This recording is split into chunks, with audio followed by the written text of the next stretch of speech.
యనమదుర్రు అనేది ఒక చిత్రమైన క్షేత్రం. అక్కడ శివలింగం ఉంటుంది. శంకరుడు ఆ శివలింగంలో తల కిందకి పెట్టి పాదాలు పైన పెట్టుంటాడు. ఇలాగా ఎక్కడైనా తల పైకుంటుంది, కాళ్ళు కిందకుంటాయి. యనమదుర్రులో ఉన్న శివలింగంలో శిరస్సు కిందకుంటుంది, పాదాలు పైకుంటాయి. మీరు అక్కడికి వెళ్లి వాళ్ళని అడిగితే నీరాజనం ఇస్తూ చూపిస్తారు శివలింగాన్ని. బాగా కింద శిరస్సు, పైన పాదాలు, నాభి వేసుకున్న యజ్ఞోపవీతంతో సహా కనపడతాయి. యమధర్మరాజు గారు ప్రార్థన చేశాడు ఒకానొకప్పుడు, రాక్షస సంహారం చేయడానికి అమ్మా నువ్వు వచ్చి యనమదుర్రులో కూర్చుంటే నీ శక్తిని నాకు అనుగ్రహిస్తే నేను రాక్షస సంహారం చేస్తానని. అంటే అమ్మవారు శంకరుడు యోగనిష్టలో ఉండి ఆయన ఆ సమయమునందు శీర్షాసనం వేసి ఉన్నాడు. తల కిందకి పెట్టి కాళ్ళు పైకి పెట్టి కాళ్ళు పద్మాసనం వేసుకుని ఉన్నాడు. ఇలా పొడుగ్గా కూడా పెట్టలేదు. అలా కూర్చున్నటువంటి పరమశివుణ్ణి చప్పుడు చేయకండి, స్వామి యోగనిష్టలో ఉన్నాడు, నేను ఒక్కదాన్ని రావడం ఇప్పుడు ఉండదు, ఈయనతో కలిసి రావాలి అని సుబ్రహ్మణ్యుడు చంటి పిల్లవాడు ఏడుస్తున్నాడు.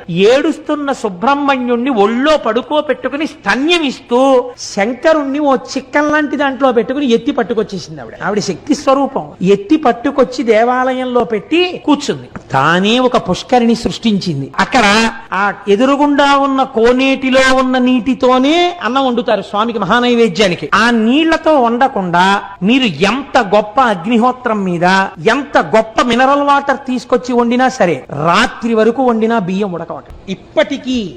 ఇప్పటికీ కూడా ఎదురుగుండా ఉన్న కోనేటిలో నీటితోనే అన్నం వండుతారు. ఇప్పటికీ మీరు కవచం తీసి చూపించమంటే చూపిస్తే సుబ్రహ్మణ్యుడిని పడుకోబెట్టుకుని పాలిస్తూ ఉంటుంది అమ్మవారు. పక్కన నిశ్శబ్దంగా శంకరుడు యోగనిష్టలో ఉంటాడు. అక్కడ మనం వెళ్ళినప్పుడు కూడా అంత మర్యాదగానే ఉండాలి, ఎక్కువ చప్పుడు చేయకూడదు. నమస్కారం చేస్తే అమ్మ ప్రసన్నురాలైపోతుంది. అక్కడికి ఈ దేవాలయాలు ఇంత గొప్ప ఉండడం ఏమిటని అన్యమతస్థులు ఆ ఆలయాన్ని ఈశ్వరుడి యొక్క శక్తి లేదని మేము నిరూపిస్తామని గుర్రాల మీద గుళ్ళోకి వెళ్లి వరణం ఉన్నటువంటి కత్తి తీసి శివలింగం మీద కొట్టారు. లోపలికి దగ్గరగా ఒక 200 మంది చొరబడి కొడితే చిత్రం ఏమిటో తెలుసా అండి?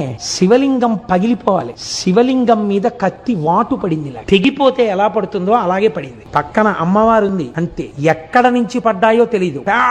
పెద్ద బండరాళ్లు పడి లోపలికి వెళ్లిన 200 మంది నజ్జైపోయారు. శివలింగం అలాగే ఉంది. మీరు ఇప్పటికీ ఆ కవచం తీసి చూపిస్తే వాళ్ళని అడిగితే చూపిస్తారు, కత్తివాటు ఉంటుంది శివలింగం మీద.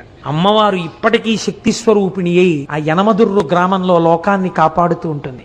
మన ఆలయాలు, మన వైభవం, మన సంస్కృతి, మన వేదం అంత గొప్పవి. మీరు ఈ మాట భీమవరం వెళ్ళినప్పుడు తప్పకుండా పక్కనే ఒక 7-8 కిలోమీటర్లు ఉంటుందంతే. ఒక్కసారి ఆ యనమదుర్రు క్షేత్రానికి వెళ్లి చూడండి.